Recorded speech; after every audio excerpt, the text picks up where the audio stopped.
একদিকে শিক্ষার্থীদের কোটা সংস্কার আন্দোলন, অন্যদিকে তৃতীয় পক্ষের সুযোগ সন্ধানী ষড়যন্ত্র। এর মাঝেই রাজধানী সহ সারা দেশে ঝরে গেছে ১১৫ জনের প্রাণ, আহত হয়েছেন কয়েক হাজার, যেখানে রয়েছেন সাধারণ মানুষ, আইনশৃঙ্খলা বাহিনীর সদস্য, শিক্ষার্থী ও রাজনৈতিক কর্মী। সহিংসতায় আহতদের চিকিৎসার ভার দিয়েছে সরকার। বিশেষজ্ঞরা বলছেন, একটি অহিংস আন্দোলনকে সহিংসতায় রূপ দেওয়ার নেপথ্যের কুশীলবকে আনতে হবে আইনের আওতায়। বিস্তারিত জানাচ্ছেন নাইম আলজিকো।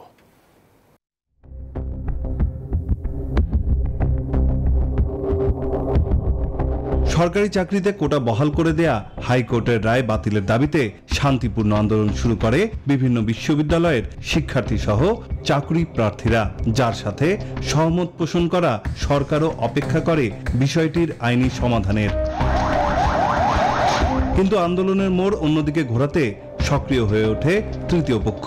সুযোগ সন্ধানীদের ষড়যন্ত্রে পুরো বিষয়টি রূপ নেয় সহিংসতায়। মেট্রো রেল, এলিভেটেড এক্সপ্রেসওয়ে, সেতু ভবন সহ গুরুত্বপূর্ণ স্থাপনায় চালানো হয় ধ্বংসলীলা, জ্বালিয়ে দেওয়া হয় অসংখ্য গাড়ি, মোটরসাইকেল।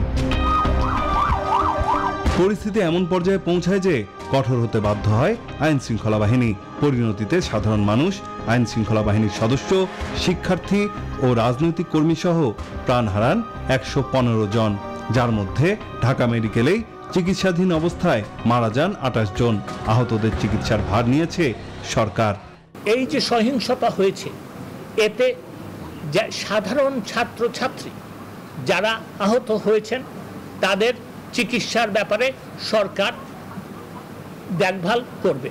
বিশেষজ্ঞরা বলছেন, দেশে একটি মৃত্যুও কাম্য নয়। এই ধরনের নারকীয় সহিংসতায় উস্কানিদাতাদের দ্রুতই আইনের আওতায় না নেওয়া হলে এমন ঘটনা ফের ঘটার শঙ্কাও রয়েছে।